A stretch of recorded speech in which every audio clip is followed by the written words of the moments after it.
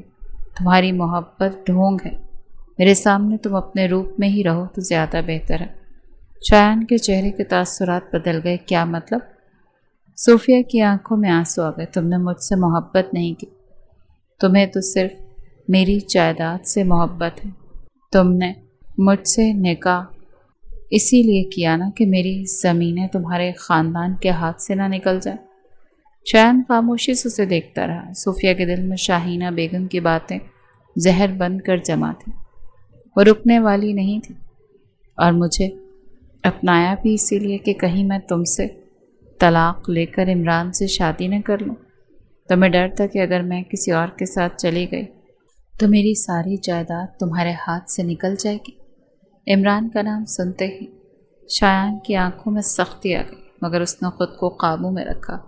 وہ اٹھ کر بیٹھ چکا تھا۔ صوفیہ بھی بیٹھ گئی، آنکھوں سے آنسو بہنے لگے۔ تمہیں واقعی لگتا ہے کہ مجھے تمہاری جائیداد چاہیے؟ صوفیہ نے تلخی سے کہا۔ اور نہیں تو کیا؟ شایان نے بے یقینی سے سر ہلایا۔ پاگل لڑکی! صوفیہ فوراً غصے سے بولی۔ مجھے پاگل مت کہو، میں سب سمجھتی ہوں، تم کچھ نہیں سمجھتی۔ صوفیہ کی آنکھیں جھک گئی۔ شایان نے دھیمے مگر واضح لہجے میں کہا، تمہاری 100 ایکڑ زمین تو دور کی بات، مجھے تو تمہاری ایک مرلہ زمین کی بھی ضرورت نہیں۔ اگر مجھے جائیداد چاہیے ہوتی تو میں آسٹریلیا میں اپنی زندگی کیوں بناتا؟ میرے پاس اپنا کام ہے، اپنی کمائی ہے، میں تمہاری دولت کا محتاج نہیں ہوں۔ صوفیہ خاموش رہی۔ پھر تم نے مجھ سے شادی کیوں کی؟ اس نے بہت آہستہ سے پوچھا۔ یہ سوال سنتے ہی شایان کے چہرے سے غصہ غائب ہو گیا۔ وہ کچھ لمحے خاموش رہا، پھر بولا، کیونکہ میں تمہیں چاہتا ہوں۔ صوفیہ نے فوراً نظریں اٹھا کر اسے دیکھا۔ کب سے؟ شایان کے ہونٹوں پر ہلکی سی اداس مسکراہٹ آئی۔ شاید اس وقت سے جب تمہیں یہ بھی معلوم نہیں تھا کہ شایان نام کا لڑکا تمہیں دیکھ کر اپنی نظریں کیوں جھکا لیتا ہے۔ صوفیہ کی دھڑکن تیز ہوئی، مگر اس نے کچھ نہیں کہا۔ تم مجھے ہمیشہ سے اپنے سے چھوٹا سمجھتی رہی، کبھی میرے بال کھینچ دیے، کبھی ڈانٹ دیا، کبھی میری شکایت ابو سے کر دی۔ تمہارے لیے میں صرف تمہارا چھوٹا سا کزن تھا، مگر میرے لیے تم کبھی صرف کزن نہیں تھی۔ صوفیہ کے آنسو اس کے رخساروں پر بہنے لگے۔ شایان، میں نے کبھی تمہیں بتایا نہیں، کیونکہ مجھے ڈر تھا کہ تم مجھے ہنسی میں اڑا دو گی۔ پھر میں آسٹریلیا چلا گیا، مگر تم میرے دل سے نکلی ہی نہیں۔ اگر تم مجھ سے اتنی محبت کرتے تھے تو پھر اچانک نکاح کے لیے کیوں مان گئے؟ صوفیہ نے سوال کیا، کیونکہ جب میں واپس آیا تو دیکھا کہ تمہاری زندگی کا فیصلہ تمہاری مرضی کے بغیر کیا جا رہا ہے۔ تمہیں ایک ایسی رسم کے حوالے کیا جا رہا ہے جس کی اسلام میں کوئی بنیاد ہی نہیں ہے۔ میں یہ دیکھ کر خاموش نہیں رہ سکتا تھا۔ صوفیہ نے دھیرے سے کہا، لیکن جائیداد کا ذکر میں نے صرف اس لیے کیا کیونکہ تمہارے چچا اور میری والدہ تمہاری جائیداد چھوڑنے کے لیے تیار نہیں تھے۔ میں جانتا تھا کہ اگر میں تم سے نکاح نہیں کروں گا تو وہ تمہیں تمہارا حق نہیں دیں گے اور تم پر وہی رسم مسلط کر دیں گے۔ وہ کچھ لمحے خاموش رہا اور پھر بولا، میں نے تمہیں جائیداد کے لیے نہیں بچایا تھا صوفیہ، میں نے تمہیں تمہارے حق کے لیے بچایا تھا۔ صوفیہ کی نظریں جھک گئیں۔ اس کے دل میں پہلی بار ایک سوال اٹھا کہ شاید وہ واقعی شایان کو غلط سمجھتی رہی، مگر برسوں کی تلخی اتنی آسانی سے ختم نہیں ہو سکتی تھی۔ اس نے آہستہ سے کہا، پھر تم مجھے اتنا مجبور کیوں کرتے رہے؟ رخصتی کے لیے کیوں اصرار کیا؟ شایان نے گہری سانس لی، کیونکہ میں تمہیں اپنی زندگی کا حصہ بنانا چاہتا تھا، لیکن اگر میری کوئی بات تمہیں زبردستی محسوس ہوئی تو میں معذرت چاہتا ہوں۔ میں تمہارا شوہر ہوں، تمہارا مالک نہیں۔ صوفیہ نے چونک کر اسے دیکھا تو شایان نے مزید کہا، تمہیں مجھ پر یقین کرنے میں وقت لگے گا تو لگنے دو، میں تمہیں وقت دوں گا۔ دروازے کی طرف بڑھا۔ صوفیہ نے بے اختیار اسے پکارا، شایان۔ وہ رک گیا مگر پلٹا نہیں۔ صوفیہ کچھ لمحے خاموش رہی، پھر دھیمی آواز میں بولی، اگر تمہیں میری جائیداد نہیں چاہیے تو پھر وعدہ کرو کہ کبھی میرے مال کی بات ہمارے درمیان نہیں آئے گی۔ شایان نے مڑ کر اسے دیکھا، وعدہ؟ اور اگر کبھی مجھے لگا کہ تم بھی باقی لوگوں کی طرح ہو، صوفیہ کی آواز ٹوٹ گئی، تو میں تمہیں روکوں گی نہیں۔ شایان نے سر ہلایا، اور میں وعدہ کرتا ہوں کہ اگر کبھی تمہیں میرے ساتھ رہنا اپنے لیے بوجھ محسوس ہوا تو میں تمہیں زبردستی نہیں روکوں گا، یہ کہہ کر وہ کمرے سے باہر نکل گیا۔ دروازہ بند ہونے کے بعد صوفیہ کافی دیر تک وہیں بیٹھی رہی۔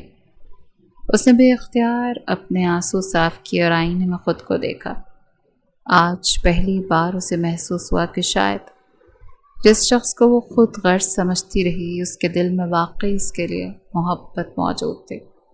دوسری طرف شایان کمرے سے باہر آ کر راہداری میں رک گیا تھا۔ اس نے آنکھیں بند کیں اور ایک گہری سانس لی۔ اس نے صوفیہ کو حاصل کرنے کی خواہش ضرور دل میں رکھی تھی، مگر اب اسے اندازہ ہو گیا تھا کہ محبت صرف کسی کو اپنا کہہ دینے کا نام نہیں، بلکہ اسے اپنی مرضی سے اپنا قریب آنے کا حق دینے کا نام بھی ہے۔ اسی رات دونوں کے درمیان فاصلے تو باقی رہے، مگر پہلی بار ان فاصلوں کے درمیان ایک چھوٹی سی امید پیدا ہوئی تھی۔ صوفیہ کو ابھی شایان سے محبت نہیں ہوئی تھی، مگر اس کے دل میں اس کے لیے نفرت پہلے جیسی نہیں رہی تھی، اور شایان کے لیے یہی اس رات کی سب سے بڑی جیت تھی۔